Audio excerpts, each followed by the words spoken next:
ang aking babahagi naman sa inyo ngayon is keeping our focus in Christ. Keeping our focus in Christ o panatilihin ang ating sarili na nakatuon kay Kristo. At ang ating main text, gaya ng binasa kanina ni Brother Kenneth, di ba? Napakalinaw yung pagbasa ni Brother Kenneth, no? Bawat salita. At isa pang main text natin ay sa Matthew chapter 14, verses 22 to 33. Kumbaga dyan naglalaro yung ating pag-uusapan sa sandaling ito. Pero babasahin ko lang this time ay ang Matthew chapter 14, verses 22 to 23. It says, "Immediately Jesus made the disciples get into the boat and go on ahead of him to the other side while he dismissed the crowd. After he had dismissed them, he went up on a mountainside by himself to pray.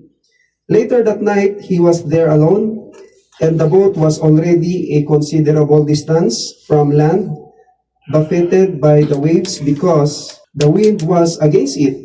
Shortly before dawn, Jesus went out to them, walking on the lake. When the disciples saw him walking on the lake, they were terrified. "It's a ghost," they said, and cried out in fear. But Jesus immediately said to them, "Take courage, it is I. Don't be afraid." "Lord, if it's you," Peter replied, "tell me to come to you on the water." "Come," he said.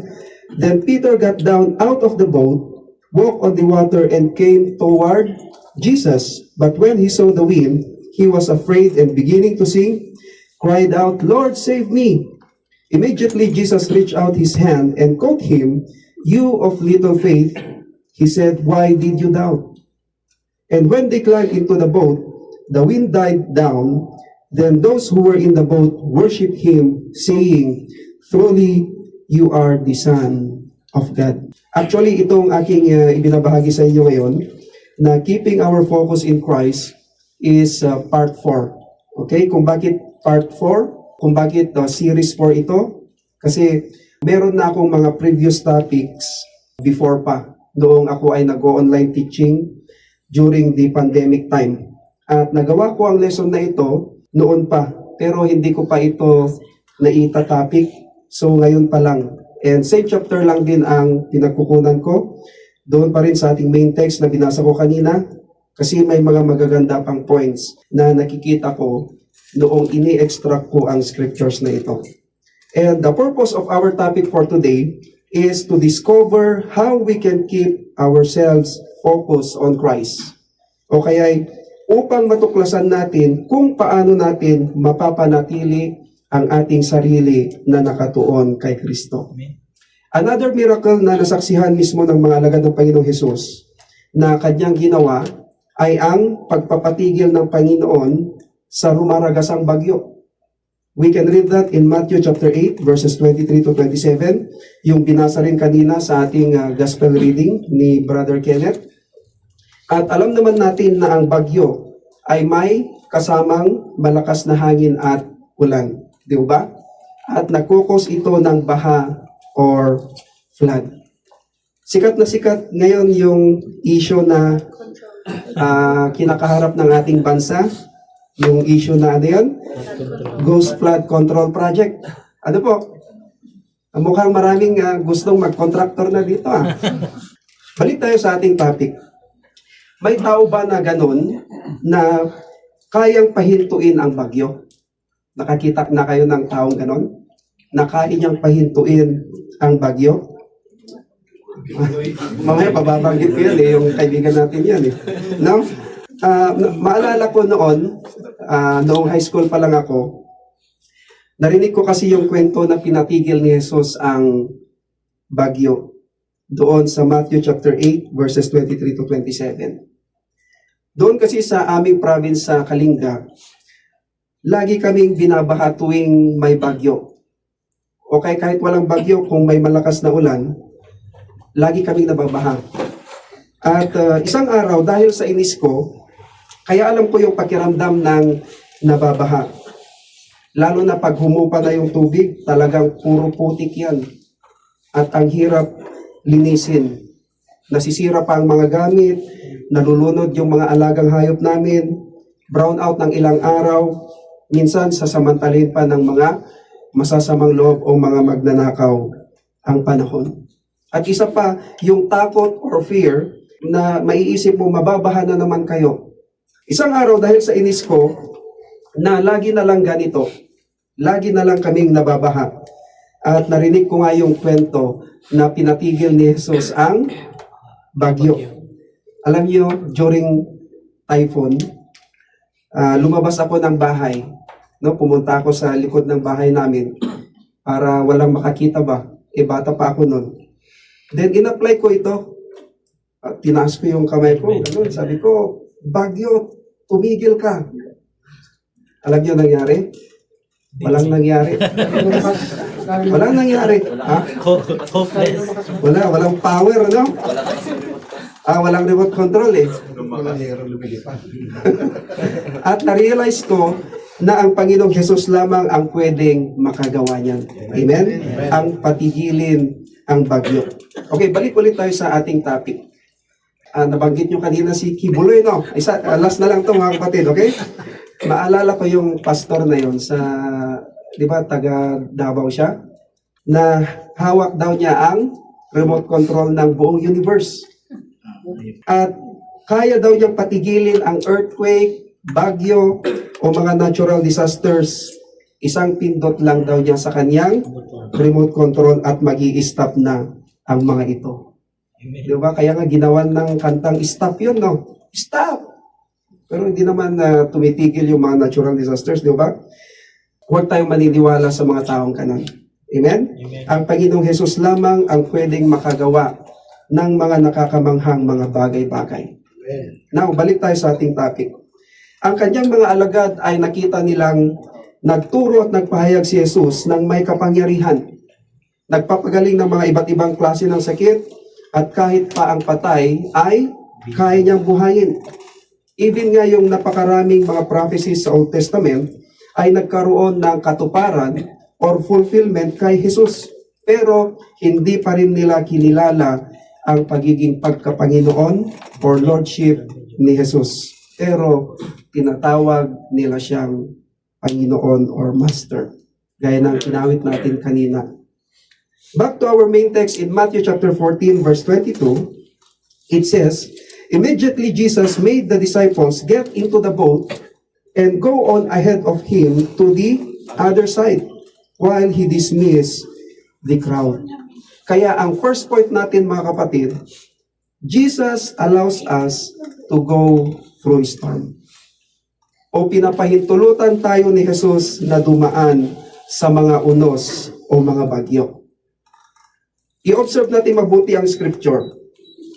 Pinauna ni Jesus ang kanyang mga alagad sa kabilang lugar gamit ang bangka.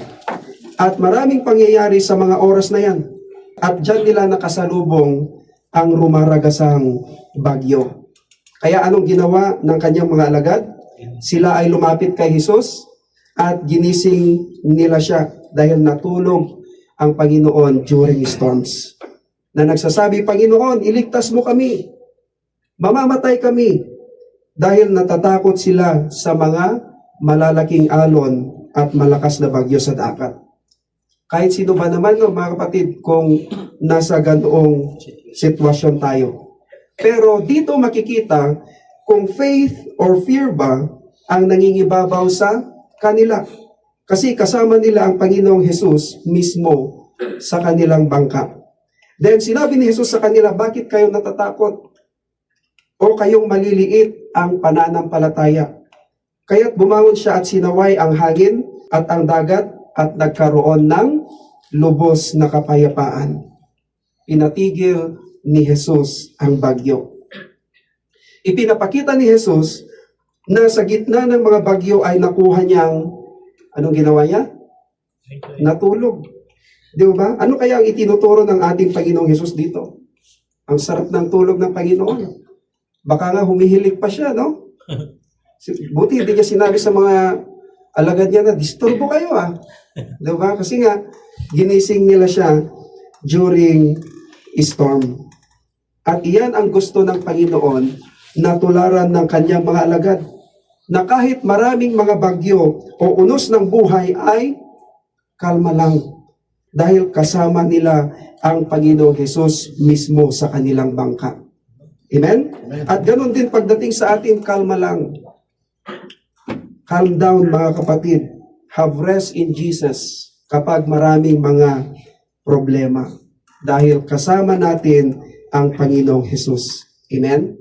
Kaya niyang utusan na huminto o tumigil ang mga bagyo o unos. Mayroon siyang power na patigilin o pahupain ang mga ito. Gamit lamang ang kaniyang mga salita. Ganyan ka-powerful ang ating Panginoon. Kaya kung anuman ang pinagdadaanan mo ngayon, anong dapat nating gawin? Kalma lang. No, wag mong tutulugan yung problema. Kalma lang. Then, i-entrust mo ito sa Panginoon and go back to His words and promises. Amen. Tignan nyo bago lumapit ang mga alagad sa Panginoon, ano ang kanilang reaksyon o ginawa? Sila ay natatakot, sumisigaw, nagpapanik, na iniisip, lulubog ang bangka at kamatayan na ang naghihintay sa kanila. Doon sa kanilang reaksyon, may nangyari ba mga kapatid? Di ba wala? At mas lalong lumalala ang sitwasyon. Kasi ganyan ang reaksyon ng tao kapag dumaranas ng mga problema, lalo na kung mga mabibigat na problema. Nai-stress, nagkakaroon ng anxiety, hindi makatulog sa kaiisip, at nagpapanik. Tumigil lamang ang mga unos nang sila ay lumapit sa Panginoong Hesus. Amen? Amen. At lagi nating tandaan na tayo ay pinapahintulutan niya na dumaan sa mga unos o mga bagyo ng buhay. Amen? Okay, there are two things we must see why Jesus allows us to go through these storms or tempests of life. O mayroong dalawang bagay na dapat nating makita kung bakit pinapahintulutan ni Jesus na tayo ay dumaan sa mga unos o sa mga bagyo ng buhay. Number one, for our own good. O para sa ating ikabubuti. Number one reason, ginagamit ng Diyos ang mga paghihirap or sufferings, mga problema at mga pagsubok na pinagdadaanan natin upang hubugin tayo. Okay? Alin ang hinuhubog ng Diyos sa atin? Ang ating mga karakter o pag-uugali. Dapat yung pag-uugali natin is pabuti ng pabuti. Ano po? Hindi pa atras. Amen? Number two reason, upang tumibay o tumatag ang ating pananampalataya sa Kanya. Not to destroy us, but to strengthen us. Unlike Satan, ginagamit niya ang mga temptations to destroy us. Number three reason, ginagamit ng Diyos ang mga bagyo ng buhay o ang mga sakuna upang matuto tayong dumipende o magtiwala sa Kanya. O upang ipaalala sa atin ang ating pangangailangan, lalong-lalo na ang tulong na nagmumula sa Kanya. Amen? Amen. Okay, number two na dapat nating makita kung bakit pinahihintulutan ng Panginoong Hesus na dumaan tayo sa mga unos ng buhay. Ano yung number one? For our own good. O para sa ating ikabubuti. Number two, for His glory. Amen. Para sa Kanyang kaluwalhatian. In going through storms, whether you are obediently following Jesus or living in disobedience, it's your choice. Desisyon mo yan kung masunurin ka man na sumusunod kay Jesus o nabubuhay sa pagsuway sa pagdaan mo sa mga unos. It's your choice. Listen to this carefully. Ginagamit ng Diyos ang mga unos o mga bagyo ng buhay upang ipakita sa atin kung sino talaga siya.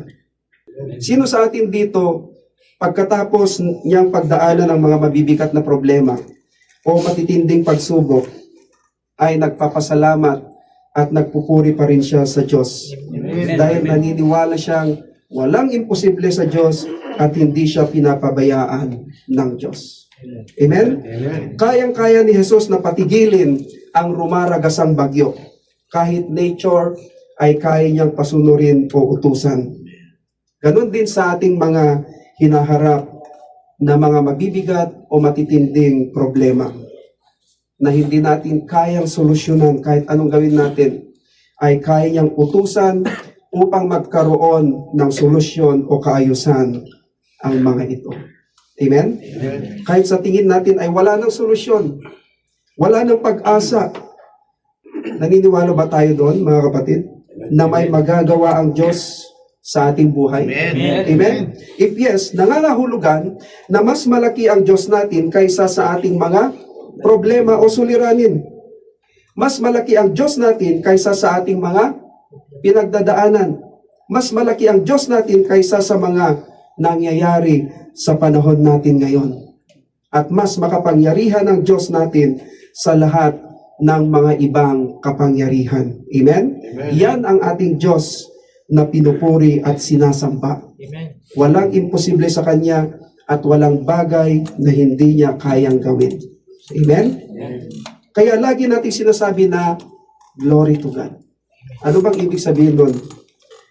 Meaning praises to God or giving high honor to God alone. Amen? Karangalan, kaluwalhatian lamang sa nag-iisang Diyos na buhay. Amen. Amen? Once na nakaranas tayo ng victory dahil sa tulong ng Diyos, ay credit pa rin ito sa Diyos. Hindi ito glory to me. Okay? Hindi ito glory to you. Kundi ito ay glory sa ating Diyos na buhay. Amen? Always keep our focus in Christ. Dapat lagi tayong nakatuon kay Jesus. Going back to our main text in Matthew chapter 14, verses 29 to 31, it says, "Come." He said, "Then Peter got down out of the boat, walked on the water, and came toward Jesus.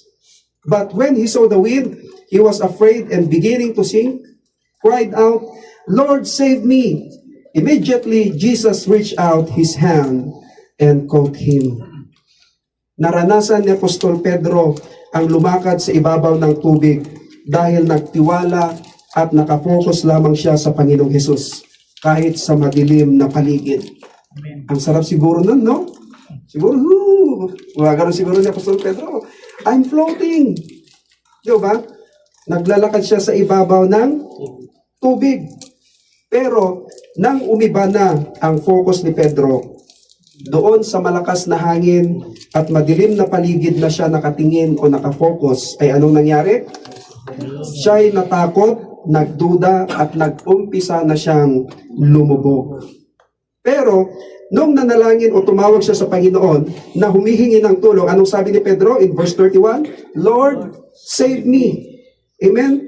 At nanumbalik ang kanyang focus sa Panginoon. At siya ay tinulungan ng Panginoon upang makaahon sa kanyang pagkakalubog. Mayroon ba sa atin dito ngayon na mayroong parte ng kanyang buhay na nakalubog at nahihirapan siyang makaahon mula sa mga ito?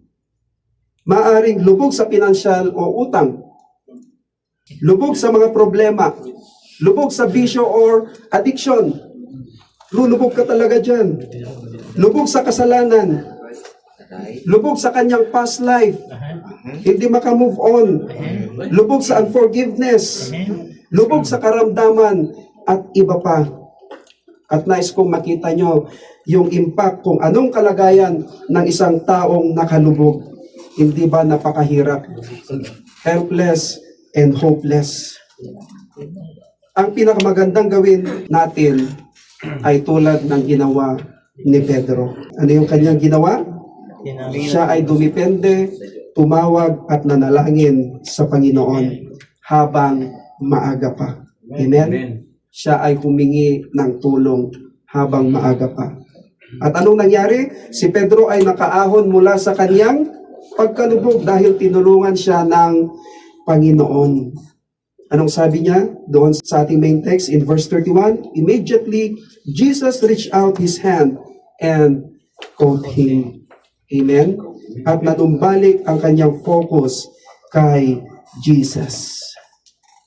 Ngayon, kung si Pedro ay hindi tumawag sa Panginoon, ay siguradong tuluyan na siyang lumubog at hindi na siya makakaahon. Amen? Ganon din sa atin kapag hindi tayo tumatawag o nananalangin sa Panginoon, patuloy lang ang ating paglubog at si Jesus lamang ang pwedeng makatulong sa atin. Amen? Dahil kaya niyang utusan ang mga problema na maging maayos. Praise God. Okay, ngayon, balik ulit tayo sa ating main text in verse 23 ng Matthew chapter 14. It says, after he had dismissed them, he went up on a mountainside by himself to pray. Later that night, he was there alone. Kaya pangalawang bagay na makikita natin dito sa ating pinag-uusapang scriptures is Jesus is praying for his disciples. O ipinapanalangin ni Jesus ang kanyang mga alagad. Napakabuti ng Panginoon, no? Amen? Kaya ang ating point number 2, Jesus is praying for his disciples and you. O ipinapanalangin ni Jesus ang kanyang mga alagad at ikaw. Si Jesus ay umakyat sa bundok. Ano ang kanyang ginawa? Upang manalangin, to pray. Jesus was well aware of what his disciples were going through, and he is also well aware of what you are going through. Alam na alam ni Jesus kung ano ang pagdadaanan ng kanyang mga alagad, kaya nga pinauna niya sila. Pinahintulutan niya silang dumaan sa rumaragasang bagyo, at alam din niya kung ano ang iyong pinagdadaanan ngayon. Amen? O ano ang iyong mga bagyo ng buhay. Ito ang napakagandang scripture. Let me read in the book of Romans, chapter 8, verse 34. Romans chapter 8, verse 34, it says, who then is the one who condemns? No one. Christ Jesus, who died more than that, who was raised to life, is at the right hand of God, and is also interceding for us. Anong sinasabi dyan ni Apostle Paul to the believers? Jesus is seated at the right hand of God, right now interceding on our behalf in the midst of whatever you are going through. Ang mga believers ay ipinapanalangin ni Jesus. Kaya huwag mong iisipin na parang walang nananalangin sa iyo. Dahil sabi mismo dyan, that Jesus is interceding for us kahit anuman ang pinagdadaanan natin sa mundong ito. Dahil si Jesus ay ang ating permanent high priest or permanent priesthood or advocate o tagapagtanggol sa Ama. According to Hebrews chapter 7 verses 24 to 26 and 1 John chapter 2 verse 1. Pero ang babasahin ko lang ay ang Hebrew chapter 7 verses 24 to 26. Tingnan natin, it says, but because Jesus lives forever, He has a permanent priesthood, therefore He is able to save completely those who come to God through Him, because He always lives to intercede for them. Such a high priest truly meets our need, one who is holy, blameless, pure, set apart from sinners, exalted above the heavens. And that is biblically teaching. Jesus is praying for believers in heaven. Always remember that the Lord Jesus is praying for you and me in heaven. Amen. Amen? At alam na alam niya ang mga pinagdadaanan at sitwasyon natin. Let us focus our attention in Him. Let us focus our faith on Him. And let us focus our trust on Him. Amen ba tayo doon? Amen. Kaya next time na may mga pinagdadaanan ka, huwag kakalimutang laging tumingala sa langit at i-refocus ang ating sarili sa Panginoon. Amen? At ito naman ang mga hindi natin dapat gawin. Don't focus on your problems or storms in life. Don't focus on your current situations. Don't focus on your giants in life or your mountains in life. But let us stay focused on Jesus. Amen? Amen. Dahil once na nawala ang ating focus sa ating Panginoong Jesus, ay dyan napapasok ang takot, duda, at mag-umpisang lulubog tayo, just like Apostle Peter. Ano man ang iyong pinagdadaanan ngayon, mga kapatid, gaano man kabigat ang mga problema mo na parang wala ng pag-asa o parang wala ng solusyon sa tingin mo, ay lagi nating isipin that we need to keep ourselves focused on Jesus Christ. Amen? Because Jesus is in control. in any storms. Amen? That we are going through. Same with the storms of His disciples. Kailangan nating panatilihing nakatuon ang ating sarili kay Hesus Kristo. Bakit? Dahil si Jesus ay may control sa anumang unos o bagyo na ating pinagdadaanan, katulad ng mga unos o bagyo ng kanyang mga alagad. Remember this, you cannot calm the storm by yourself alone. Hindi mo mapapakalma ang bagyo ng ikaw lang. So stop trying. What you can do is calm yourself, rest assured in Jesus, pray to the Lord, at humingi ng tulong sa Kanya. At i-entrust mo ang lahat-lahat sa Kanya. Tandaan natin ito mga kapatid, the storm will pass. Lilipas din ang mga bagyo. Walang problema na walang solusyon o walang problema na hindi kayang solusyonan ng ating Diyos na buhay. Amen? Ang problema kasi, tinatambayan natin yung ating mga problema. And always remember, Jesus is in control, and learn to be dependent on Him. Katulad ng ginawa ng kanyang mga alagad. Nang maka-encounter nilang rumaragasang unos o bagyo, ano yung reaksyon nila? Sila ay natakot, sumisigaw, nagpapanik, at akala nila ay mamamatay na sila. Pero hindi pa rin tumigil ang bagyo at mas lalong lumalala ang sitwasyon. So stop trying to fix things by yourself alone. Ang Panginoong Hesus lamang ang makakatulong sa iyo. Lagi ka lang mabibigo kung sa sarili mo lang, mga kapatid. Alam niyo mga kapatid, laging handang nakaabot ang mga kamay ng ating Panginoon. Tulad ng ginawa niya kay Pedro. Noong si Pedro ay unti-unting lumulubog. Ano ang kanyang ginawa? Inabot niya yung kanyang kamay upang tulungan si Pedro. Ang Panginoong Hesus lamang ang pwedeng makatulong sa atin. Kanina yung Matthew chapter 8 verse 26, anong sabi doon? Then he got up and rebuked the winds and the waves, and it was completely calm. Hindi lamang yung panahon ang kanyang pinakalma, kundi pati rin ang kanilang kaisipan. Kaya lagi tayong bumalik sa mga salita at pangako ng Panginoong Hesus. At ito ay nagbibigay sa atin ng peace of mind, ng direction at ng wisdom. Amen? Kaya no doubt mga kapatid, sabi sa ating panghuling scripture in Matthew chapter 14 verse 33, anong sabi doon? Then those who were in the boat worship Him. Referring to Jesus. Siya ay kanilang sinamba, kaya sinasamba talaga ang ating Panginoon. Amen? Amen. At ituloy natin ang pagbasa, saying, truly, you are the Son of God. Kaya no doubt mga kapatid, let us worship Jesus. Kahit hindi natin na-witness mismo ang kanyang mga himala na lumakad sa ibabaw ng mga tubig o pinatigil ang bagyo agad-agad. Pero tayo mismo ang mga witness or witnesses o mga saksi sa ginawa niyang pinakamagandang himala or great miracle. Ano yon? At iyon ay ang pagbabago niya sa ating buhay mismo. Amen? And that is a miracle. Di ba? Maraming na-amaze sa changes mo. Marami pa? Amen. Iba na si brother, iba na si sister. May mga ganun ba tayong na-reflect, mga kapatid? Amen. Good comment ba? Praise the Lord, no? Umiba nga. Let us focus on Jesus.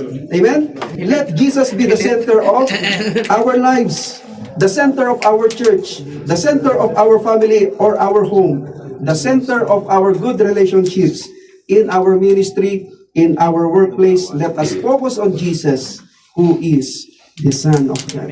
Amen? And for our application, kung nagkukulang man tayo ngayon sa ating focus o sa ating atensyon sa Kanya, dahil maraming umaagaw sa ating atensyon sa Panginoon, is we need to refocus to Him. Amen? Amen. Kailangan nating tumuon muli sa Kanya. How? Through His words, prayer, pagdalo sa ating mga gawain, at hindi lamang dumalo, kundi makipag-participate sa ating mga gawain, at higit sa lahat, mag-focus tayo kung sino siya sa ating buhay. Amen. Sino ba si Jesus sa iyo? Amen? Amen. At nais ko pong magsitayo tayong lahat, mga kapatid. At tayo po ay mag-pray.